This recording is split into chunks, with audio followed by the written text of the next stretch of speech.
Welcome to The Disappearing Mind, a unique podcast helping you find clarity and support along your dementia journey. Now, join National Dementia Trainer and Coach, Dawn Platt, for an all-new episode. Hello and welcome to the Disappearing Mind podcast. I am your host, Dawn Platt, dementia coach, advocate, and memory care professional. Today on the podcast, I'm very excited to have someone that I met. We're exploring a story that is as raw as it is redemptive. This story of this person that I met was a unique way that I met them, but I just thought that this young man's story was filled with hope. It's a story about a boy who grew up in a trailer park, surrounded by instability, uncertainty, and a mother battling lifelong depression. A story about how that same boy became a man of faith, a meteorologist, a motivational speaker, an author, a husband and a father, and ultimately a caregiver. Our guest, Jerrid Sebesta, author of Life Undeferred. When I first met him, he was speaking at a senior living board meeting conference in Florida. And what struck me about him was his honesty and his humility. It struck me immediately. Jerrid is a very unique individual. We're going to dive in today into his journey that really shaped him. It shaped him by hardship, but it also shaped him by grace. And he is, I called him a chameleon, and, he kind of chuckled about that. But he has a journey marked by reinvention and resilience and a deep sense of purpose. So welcome to the podcast, Jerrid. This is incredible. Thank you. I don't get an opportunity to share my story on this type of platform. So this is a first for me, and I'm really excited to dive in. So today we're going to talk about your childhood. We're going to talk about your mother. We're going to talk about you being a meteorologist, and we're going to talk about the author in you and all of the change and impact that had. So I'm very excited. I get excited a lot, Jerrid, in case you didn't notice that. I can tell. I love that. I love excitable people. But I think that your story is impactful. And as I said to you just earlier before we went on, your story of being a son and your story of being raised in hardship and really even your story of your mom is not unique to me. But what is unique to me is the fact that you use that to your benefit. You use that in a way that's very unique. And the uniqueness of that is what I want to tap into because there's hope for people who may be on the early part of this journey. They may be in the middle, or they may be caring for a dying friend or parent who is in the same situation as you were. So let's begin. Jerrid, tell us a little bit about yourself. Okay, where are you? I mean, that's a loaded question. Yeah, you kind of covered the gamut. Yeah, I'm a Minnesota boy. Parents divorced when I was young. Was pretty much raised by my mom in a trailer home for much of my upbringing, and we'll dive into that. But always had a fascination of science. I grew up in a trailer home, and so I always thought I was going to die every time the wind blew, which is kind of a joke, but it's kind of serious at the same time. Went into meteorology studies in college. Actually played basketball in college as well. And then ended up landing my first career, so to speak, in TV. Did that for 12 years, had a chance to travel all over the country, made it back to my home state of Minnesota at the top station, left very much cold turkey, spent 10 years in the financial world. I was the director of business development for a retirement planning firm. And then I fired myself from that career 2 years ago, had committed to writing a book and now get a chance to travel the country and teach and speak full time. But in the meantime, especially in the last, I would say a year, especially 2 years, God has given me these incredible, very, very deep, very, very sacred experiences, one of which was the passing of my mother just in the last year. And all of these stories have kind of conformed to get together and helped me get to where I am here today. And so a lot of people have dealt with some hardship. and that is not certainly uncommon. But I'm just so grateful and thankful for the road that I've been on, and I feel like at 47 years old, I'm just getting. I love how you called me young, by the way. I appreciate that. But I feel like I feel like I'm just kind of getting started. Like everything has kind of been the pregame to this point, and I'm really excited for each and every day that comes my way because I get a chance to, again, live out my story in real time, and God gives me these incredible experiences, many of them good and many of them difficult. And if we have the right perspective, these things will elevate us because I believe that's what this life is meant to do, is to actually elevate us. And that's a hard pill to swallow for a lot of people, and they don't live with that perspective. And that's not a perspective that I lived with for many, many years. Absolutely. So you did it again. You always do it. Every time I hear you speak, you make something out of what some might consider hardship and may not have the positive frame of mind that you have, but you are a husband and a father. You have how many children? Four Children. Wow. Wow. I think we're done. We were joking last night about having a fifth, but I don't. We'll see. To be determined. Wow. That's impressive in itself. So I want to talk a little bit about, before we get into the dementia side and really even your childhood, you have a book, and I bought that book. Actually, it's a pretty easy read, but you're a motivational speaker, a life coach, I believe. Tell us about your book and what your book is about and where my listeners can get it. Sure. Easiest place to get it is just on Amazon. That's the easiest way to get it. It's called Life Undeferred, How to Discover the Dream Life Already Inside and Live the Bold, Exciting You. I think that life should be bold and exciting. As we grow and morph and mature and become more of who I believe we're created to be, life should become more exciting and bold, and we should have more impact and fulfillment and peace. I think that these are all the cries of the human soul, and I found myself in so many ways living the opposite, and I think a lot of people get stuck in that rut. So this is for anybody who wants to take their life to the next level. I talk about some fundamental truths that are true for every person watching or listening to this. And if we can have the right perspective and understand the movie that's being played out, life is our greatest teacher. It will give us exactly what we need. And so many times we don't have that right lens on. And so life can sometimes feel grueling or like we're enduring it. And again, that resonates with me because that's how I viewed life for the first 4 decades. And I felt like life was always happening to me because of kind of the uncertainty and a lot of the dysfunction of my childhood. I felt like I didn't have a choice. I didn't have a say.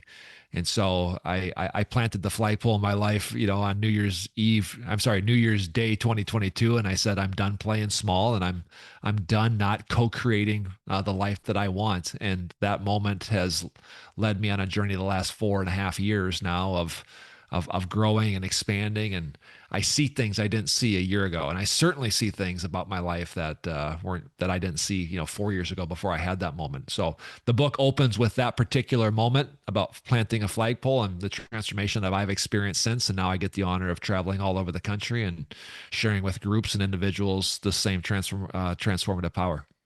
So that is the theme that runs through your life. I called you a chameleon because I feel like you are one, and certainly in your book. So that reinvention tactic, that reinvention gift, actually, that you have, you've rebuilt yourself more than once.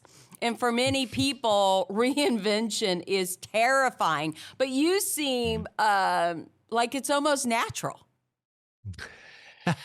I'm either really bold or really stupid, one of the two. I'm not really sure which one. I think probably takes a little bit of both. Yeah, I walked away from my TV career when I was at the height of my career. There was nothing wrong, air quotes. It was at I was in my low to mid 30s at the premier station that you could possibly want to be at in the upper Midwest, and I walked away cold turkey with no plan. That caught a lot of people off guard, but I still get asked today, 12 years after that, that transition, and people say, "Why did you leave TV? Why did you leave?" And again, I've been able to kind of I can articulate it better now than what I could when I was in it. But if I have to really give you the reason, I felt like I was being called into something bigger. There was nothing wrong with it, but I knew there was something more inside of me. And I remember thinking one time, I'm like, I feel like I'd be slapping God in the face if I just stayed in this another couple of years. And that's no disrespect to my old employer and to the business. It was just, I was being called into a different arena. And then I spent 10 years in the financial business and managed to, really be at a great position, at a great job with a great employer, making really good money with not a lot of stress and pressure. And same thing, I felt like I was operating at like 15%. In fact, I said to my wife on that proverbial walk on January the 1st, 2022, I said, I feel like I'm operating at like 15%. Like the world is only seeing 15% of what my soul is crying for. And I think in each and every one of our lives, if we were honest, there's this longing, there's this desire that wants to connect something really deep that we've been ingrained with by our Creator, and it wants to be expressed into this world. We're each an instrument in this, magnificent orchestra, and we get to play this role. And there's this longing that if I've done anything right, I've taken quote unquote risks or jumps to be in alignment with my soul. And every time I do that, again, God gives me what I need to not only sustain but grow and transform. And I just want to let you know, and I'm not saying this flippantly. The life that I'm living now was unfathomable 2 years ago, probably even a year ago. And so every time that I engage with that process, what I think is possible goes to another level. And again, going back to the subtitle of my book, this is what makes life bold and exciting, and that's waiting for everybody if they can see it and choose to engage with it. Your lovely wife must be an incredibly supportive woman. That's all I can say. I get that a lot. When I share my story, people often say, I'll take my readers off here. They will often say, what does your wife think? What does your wife think? And you're right. She is a gem. No, she is a gem. I will say this, this is me. Like I'm all over the place. I'm kind of I'm kind of the guy who's all over the place. She's the steady Eddie rock. Right. And, while I have had, again, a lot of success in different careers and, very visible careers as well. People used to watch me, and I would share these things inside that were very, very dark. It would catch a lot of people off guard because I didn't show that. They didn't see that. But who did see that? She saw that. And so I couldn't tell you how many conversations we have had at 3:00 in the morning when I'm, pacing around the house or, doubting myself. And I'm very tall. I'm 6'6". You can't tell on this viewing, but I'm 6'6" and she's 5'5". And so over the course of years, we'd have these deep talks, and she would grab me by my shirt collars and she would look at me and she would say, if I could take it from you, I would. And it is that darkness, that dark side, right? And so every time that I've made these jumps, she's understood that it's not about chasing some success. It's not about that. It's about becoming who I was created to be. And what's interesting is that I think a lot of people don't take that jump because they're waiting for the healing. They're waiting for the shift. And what I've seen in my life is like they parallel. As I have taken the initiative and the faith and the jumps and the leaps, right, into the unknown, so to speak, I find the healing in the process. It's simultaneous. And so as I discover more who God's created me to be and living that out in my life, what actually happens to my soul? I have peace. I have that healing that I was always looking for. So with that being said, when I made this last jump from my business or my financial job, we have 4 kids at the time, a couple of teenagers down to a 2-year-old, and never once did she doubt the money or what was going to happen. She trusted me, and she knows that she knows that this next level is what was actually necessary. So yes, I have a very, very supportive spouse in that. Great story. So let's dive into your childhood, some of the chaos and early caregiving that came in your life. So you shared that you grew up where instability was normal, a trailer park, a broken home, and a mother who struggled deeply with depression, and yet you speak about it with such clarity and compassion. Tell me about your childhood and your relationship in the early years with your mother. Yeah, we had a very, very close relationship. Again, my parents divorced when I was 8, which is nothing uncommon. My dad moved several states away, so I only saw him a few times a year. And then my brother at the time, who has recently also passed, which we'll talk about, but he was 10 years older than me at the time. So by the time I was 8, he was 18. He was out of the house, so I was kind of raised an only child. So it was just me and my mom. And my mom worked very hard, and she, at her core, a great person. She grew up on a farm in eastern South Dakota. She had an alcoholic father. She was the youngest of 4.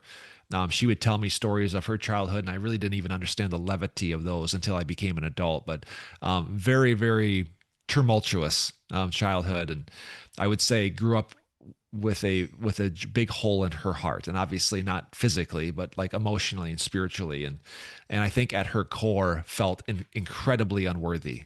She struggled with depression and anxiety and low self-esteem.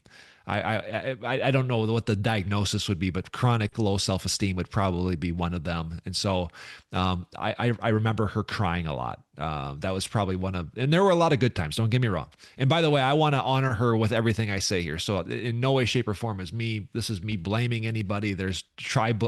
Trust me on this one. There's no, there's no hard feelings here. Yes, but it was a lot of crying, a lot of, you never knew what you're gonna get. My mom could go from being in a good mood to going in a very, very dark mood very, very quickly. On top of that, you had my older brother, who was already an alcoholic at 18 years old, in and out of jail, even as a teenager. And all these ups and downs and all the chaos between her and my older brother. And they were very much, again, I'm not a psychologist, but lived a very codependent type of relationship. And so there was all of this chaos. And my dad, again, is, a couple of states away. And so it was all of that chaos just kind of fell into my lap. And so I took on the role as the hero. And so if you study families that have addiction, there's kind of these different roles, and there's usually this outlier. There's this outlier who just doesn't look and act like the others, and that was the role I took on. And so there was just so much chaos that I tried to be as in line as I possibly could to just try to outpace that. So I kind of turned into this striver. I turned into kind of this nervousy kid, because I was the emotional barometer, and I took that kind of into my adulthood. I became like a chronic perfectionist. I remember vividly working on a this is when I was not in college, younger, but working on a project when I was in 5th grade and lamenting over this project. And my mom looked at me and she goes, "It's good enough. It's good enough." And I said, "Mom, it's good enough for you, but it's not good enough for me." And I was probably 12 years old at the time. And so I understood that, and I didn't understand this till recently, but the success that I had in 2-decade-long plus careers in 2 different industries, a lot of that success was really a defense mechanism. It was really me trying to stay ahead of the impending problems and uncertainty that is going to come and get me. Guys like me, or guys like I used to be, don't relax well. We don't vacation well. We don't take a lot of days off. I remember the first job that I had in TV, I left that job after 5 years, and I think I left like 42 vacation days on the table that were unused, because I never took a break. I was always grinding. And again, the interesting part is that you're commended for that. You're commented on that. Like, look at this guy. He's so loyal. He's such a hard worker. But if I looked at the why as to behind that motivation, it was very much driven in fear and scarcity.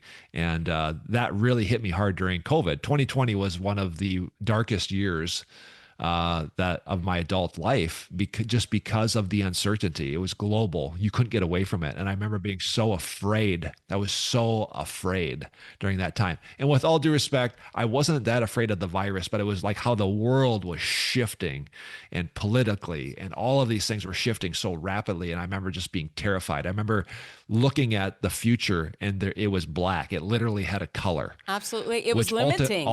It was limiting, right? For somebody like you, it was limiting. Yeah, nobody was making dreams. Nobody was making plans. Nobody was planning vacations. And I was like, that's it. Like, this is as good as it's going to get. And it's all down from here. I mean, that's how dark my mind was literally 5 or 6 years ago, which led into me kind of making this shift. I had to get to that point where I was so again, not to use cliche, sick and tired of being sick and tired, but it Mm-hmm. stemmed from a mindset. And again, I'm not blaming my child, but it stemmed from a mindset of the uncertainty and atmosphere in my home that led to that heart position that I have now shifted from and teach others to do. Absolutely. So when did you first sense that it was no longer depression, that your mom's struggles, when Oh did you sense man. it was dementia?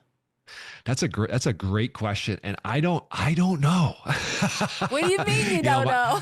but my mom, again, with all due respect, she was like a child. And I know and I've learned through psychology that like when you go through trauma as a child, which she went through a lot of trauma, it almost stops your development. And while my mom was a grown woman, obviously, there were so many aspects of her looking back where she had the mentality of a child. And so I wrote off a lot of her mental illness, air quotes, as that's just kind of how she is because of how she was raised. As she got closer and older, looking back, you could kind of see where there was trauma and then mental illness starting to kick in. For the last 10 years of her life, she was living a state away. And most of her kin had all passed. She was the youngest in her family. So a lot of, her brothers, her sisters, her parents, obviously long gone. And so her only family were me and my brother. Well, remember, my brother was an active alcoholic up until his passing last year. And so I was kind of the only, functional one, so to speak. And so those last 10 years where she was living on her own before she went to memory care, my phone was ringing all the time. My phone was ringing from her landlords, from her friends, from the police department, from the sheriff's department, from clinics she would visit, from her pharmacist.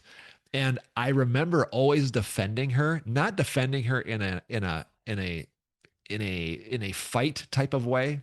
But they would say like, well, your mom came in and she acted like this. And I'd be like, well, you haven't known my mom's always been like that, and I would say things very flippantly, do not look into this, but I'd say like, my mom's always kind of a little crazy, because she was, and by the way, my mom could be a lot of fun.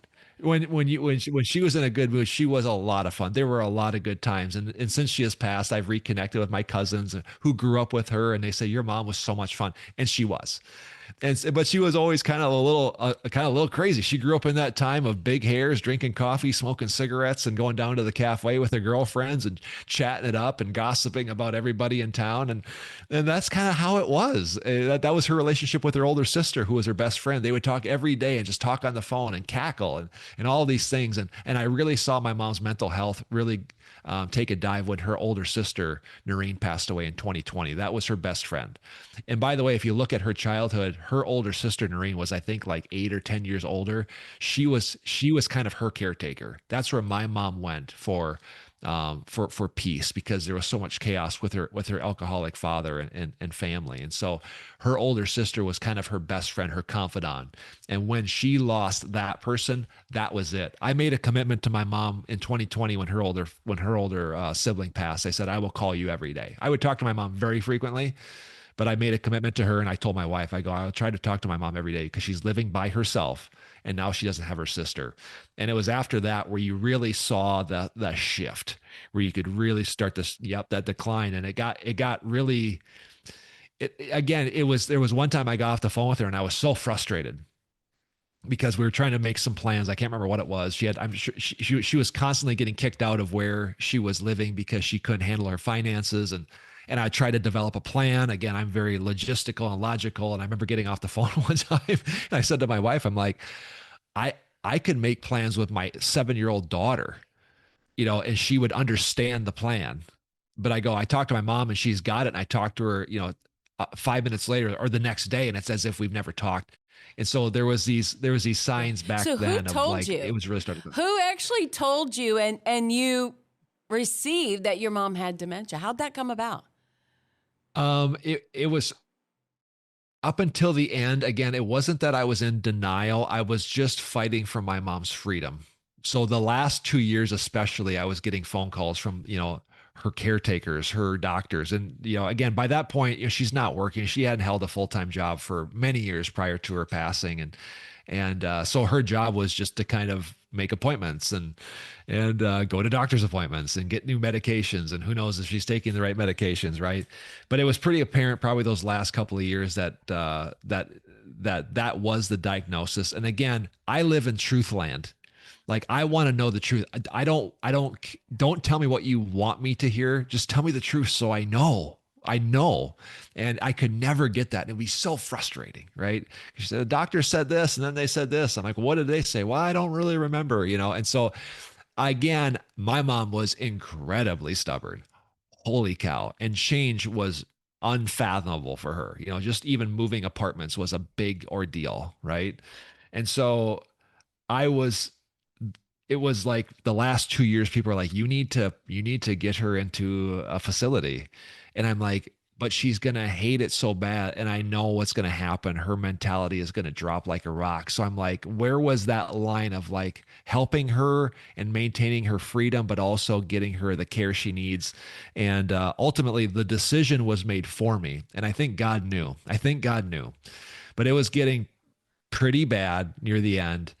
And she had walked herself into the emergency room 3 times, I think, in 24 hours, which is a no-no, especially when there's not really an emergency.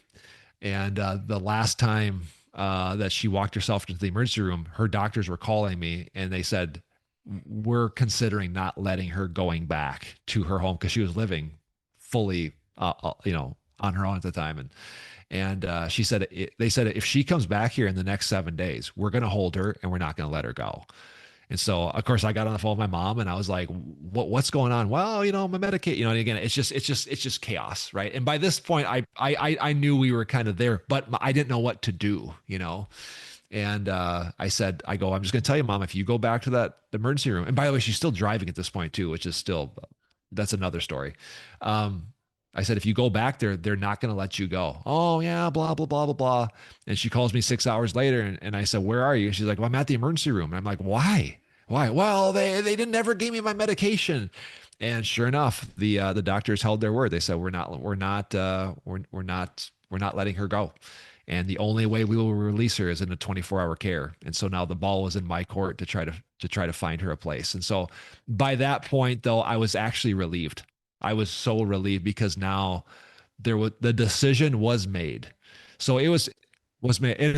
I had no choice. You know what I mean? And so everything that happened thereafter was because it had to. And again, part of me was relieved. Jerrid, caregiving can be a burden and people see it that way, but you are always a caregiver. And so that reality, right, or that ultimatum or what happened really just solidified how it was going to go from there. But you were always a caregiver, but also it can be a gift. And I want to hit on that for you because you always were a caregiver, differing levels. I'm sure you're a caregiver today. Like you fix everything, you figure it out. Right. But it was also a gift. And, I, as a dementia coach, really see that as your strength, that chameleon-like behavior and you take care of everyone. And I myself am that way. But, it also gives you kind of a chance to rewrite old narratives and actually to heal. And you made a statement that I thought was profound. I don't think everybody says it, but you considered it an honor. Tell us about that, to care for your mom. Yes. I wouldn't have considered it an honor when I was going through it. There were times where I waffled the boundary of trying to overprotect and inject too much of me into her situation. And then I'd kind of pull back. And I felt like I found it as best as I could near the end. She then went into memory care facility where she lived another 9 months. I actually got her across state lines into my hometown, which was incredible. So I had a chance to see her almost every day. And her condition went down pretty fast during those 9 months compared to where she came in and where she ended. But I always try to see her through the lens by which God saw her.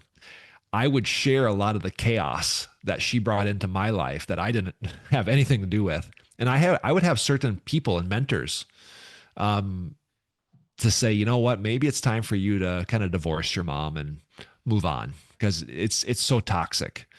And while I respected that advice, That was something that helped me reanalyze my boundaries, but I could never just divorce her. I never felt like I could, that I was called to do that.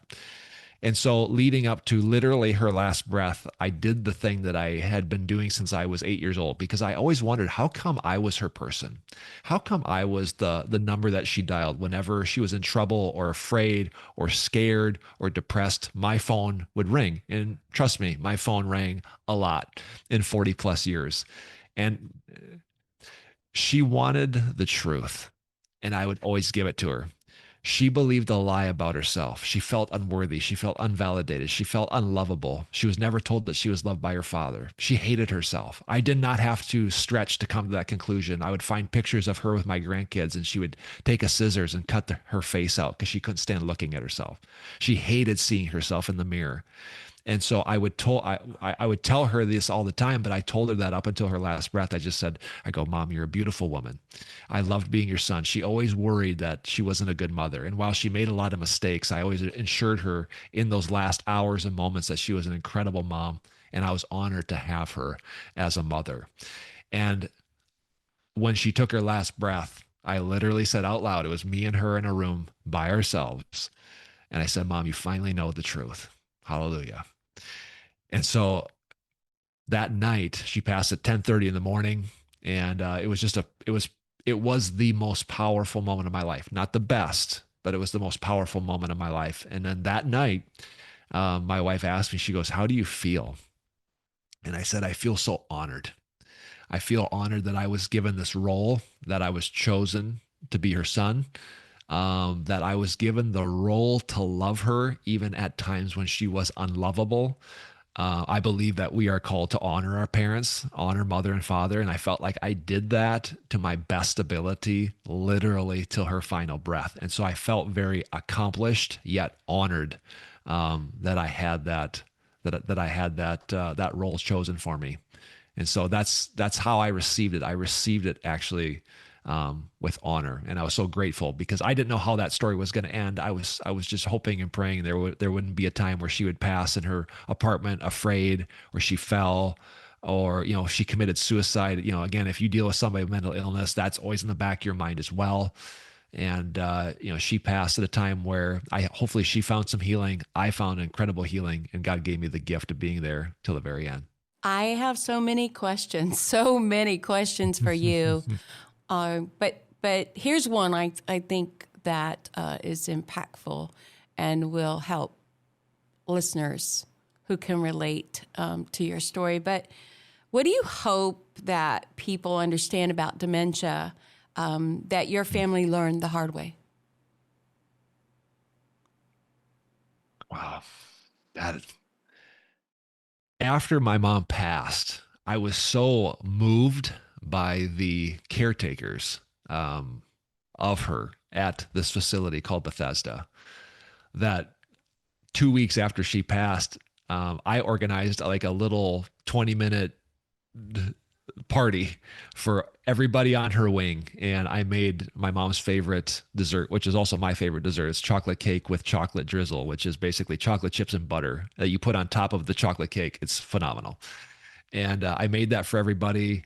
And I had a chance to get, these 30 nurses and caretakers in one room, and I shared the story. And I was just deeply moved by the care that they gave, not only my mom, but the other people in that wing, which is they're angels without a shadow of a doubt.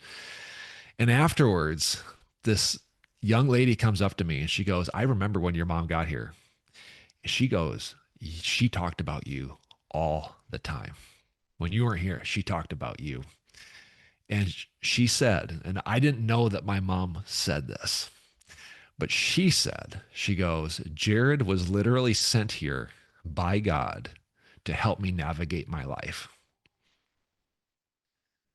Now, right. Right. And she was just she was just incredibly emotional telling me, and it makes me emotional, talking about it. And I never heard my mom say that, and nor did I think that she thought that. And so I guess to answer your question, I think the answer I would give is that this is it's hard to see it like this, but it's actually a gift, because it gives you the opportunity to love somebody unconditionally. Because when they're in a demented state, as you know, they're unable. They're biologically and physically unable. And when you can rise above that and love somebody through that, it's easy to love somebody who's lovable, but sometimes it's hard. It's very hard to love somebody who many times can be abrasive. And my mom, again, was very lovable, but she could be very abrasive to the people that were trying to help her the most. And again, no disrespect to my brother who has since passed, and God rest his soul, but he was the one that struggled the most with his life. And and I would chuckle and I would tell him this. I go, when you get mom on the phone, she's offering you money, like she's offering to send you money that she doesn't have. And I go, she gets me on the phone and then she starts yelling at me for like why I got her in this facility. And I'm like, that's interesting, but again, it was for me to be able to kind of look through that. So again, I would just challenge listeners to be able to look through that. Because that's how God sees us, right? And so when you do that, it makes your heart more God-like. And I think that is just an incredible honor and journey that we're all on. Well, thank you for honoring the caregivers. They work very hard, and I don't think that they get the credit that they deserve, whether they're at home or working in a community facility, memory care, nursing home. They do a great job, and they do their best job. So I am so glad that you got to hear from them, their side. We get so close to people in the dementia journey when we're on the caregiving side. We become part of their lives and really connect with them. So we're often able to share with families things that they had no idea that their loved one was expressing. But if you could speak to the younger version of yourself, the boy in the trailer park, what would you tell him now? Oof, man, you ask good questions. Not used to this type of interview.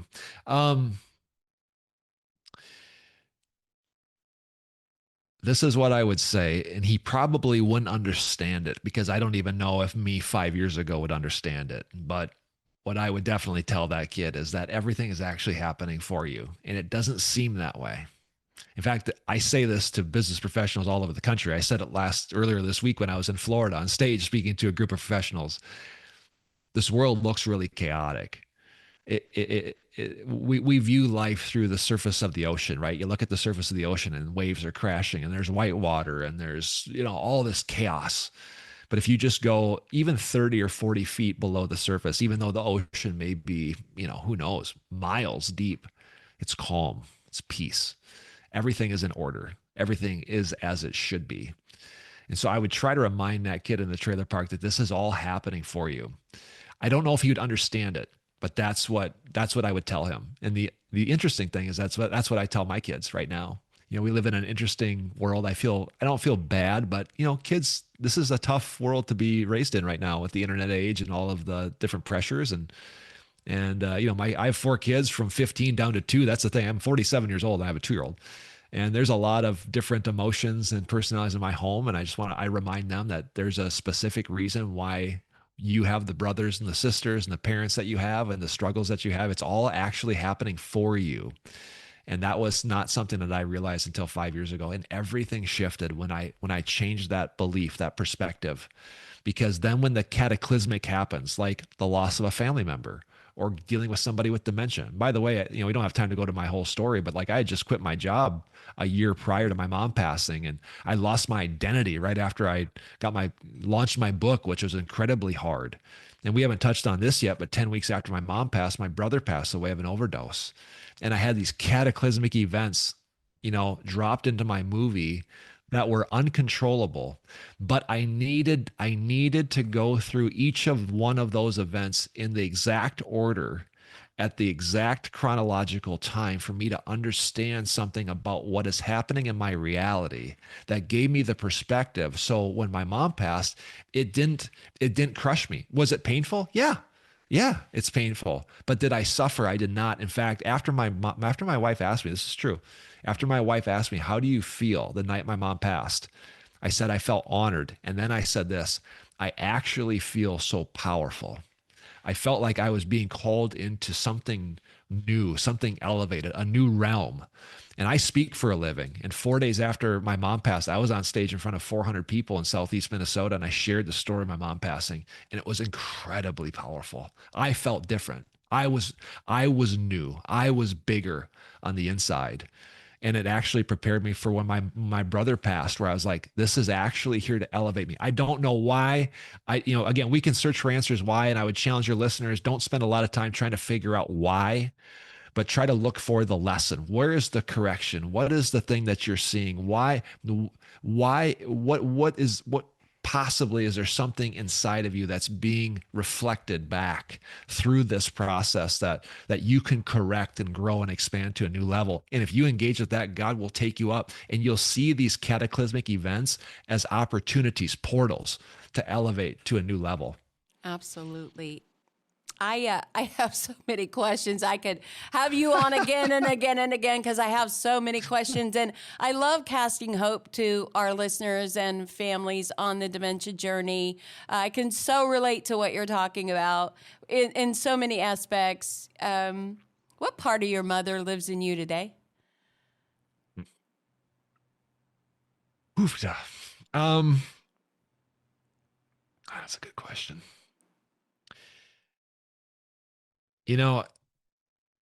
At her core, she was incredibly compassionate. And so was my brother. They were incredibly compassionate people, to fault in some regards, right? And that was a piece of me that hasn't been developed until recently. And I want to keep that going. Again, I was so afraid that I would put task above people. And because of several events, again, including my journey with my mom and the loss of my brother and all of the things, right? I think I've done a better job of slowing down and just looking at the person. Is chaotic as my childhood was at times. My mom was always looking out for me. And again, that is what I was incredibly thankful for. Did she make the best decisions? No. But at the end of the day, she was always looking out what was best for me through her eyes at that time with the tool set that she had. And so that is hopefully something that I'm able to tap into. But as I look back to that piece being developed in me, I think that was something from her that I got. And so again, that's something I'm really, really grateful for. That's a phenomenal question. Thank you for asking that. Nobody's ever asked me that before. Really? Okay. No. I have one last one, and it occurred to me this morning, right? It occurred to me as I was thinking about your story and your life and just you in general and your personality. So you're very motivating. So you're in the right role. I will tell you that. But have you considered the connection between weather forecasting and navigating the emotional storms in your life? That is a question I've never been asked before. That is good. You're like 5 for 5 or 6 for 6. That's good. Boy, that is a good one. I think that when people ask me about the weather, or when they did, I would usually give them some sarcastic remark because they're coming to me because they think I have some secret information that they don't have. And so when people would say like, how much snow are we going to get? Or what's, how hot is it going to get next Tuesday? Or how cold is it going to be next week? You know what I would say sarcastically? I'd say like, well, I guess we'll just find out together. You know what I mean? Well, we're all going to find out together. It's going to do what it's going to do. I hear people say with weather, like, well, it wasn't supposed to rain today. It's not supposed to snow tomorrow. It's like, it's not supposed to do anything. It's going to do whatever it's going to do. You see my point? And so that what I teach people is I teach people to release attachment to the outcome. It is what it is. It might turn out better than what you thought. It might turn out worse. You might be given the world. Everything might be taken from you. I don't know. I don't know. I'm not here to tell you, like, if you engage with this process, that you're never going to have a challenge. You're never going to have loss. You're never going to experience pain. I'm not saying that. What I'm telling you though, is that, like, lose attachment to the outcome, surrender to what God has in store for you. And the interesting thing is that I see people elevate, including me, the more I lose attachment to how it turns out. That doesn't mean I don't work. That doesn't mean I don't put in the effort. That doesn't mean I don't, do what I got to do. But at the same time too, I create a level of wholeness where with whatever happens, doesn't matter. That's not up to me. God has just asked me to do the work that he's called me to do. The rest is up to him. In fact, there's a saying that I usually use from stage. I say, you start it, God finishes it. You start it, God finishes it. So that's an interesting question, but that's how I would answer that. With the weather, it is what it is. It is what it, no matter how you forecast it and what you think is going to happen is irrelevant. And life's kind of like that. You've got your plans. That's great. But whatever is going to happen is going to happen. And that's that loss of, or that release of attachment. And that's where the most powerful people lie. They say, I could be given the world or it could be taken from me. And I'm gonna justify it on behalf of my Creator regardless. And that's what I've chosen to do. And again, God keeps elevating me and allowing these hard things even to bring me to the next level. Jerrid, you have been a most interesting guest. I knew you would be. I would love to have you back. But as we close, absolutely, I'd love to give you space to speak directly to the people listening, whether it's an individual person or a group. Why don't you close us out with what you have to say to people who have someone with dementia? And it's a reality everywhere. Take it away. I never thought that the story of my mom was going to end the way that it did. For many years, I thought it was going to be this Cinderella ending and, the light bulbs were going to come on and, she was going to find healing and you know what? It didn't turn out that way, and that's okay. But it also turned out a lot better than what it could have. And so there's a question I'll usually pose to audiences before I let them go on stages. And I ask the question, what else is possible? So you're on a road, the trajectory isn't great. And again, it's not for you to micromanage that. It's for you to be open to what is possible, lose attachment to the outcome, but be in a posture that the miraculous could happen. That anything could happen, that at any moment there could be some breakthrough and opportunity that you just cannot see. And so every morning, like this morning, before that we recorded this podcast, I went on a walk early today at sunrise and I just said, God, what else is possible today? How is my mind going to get blown today?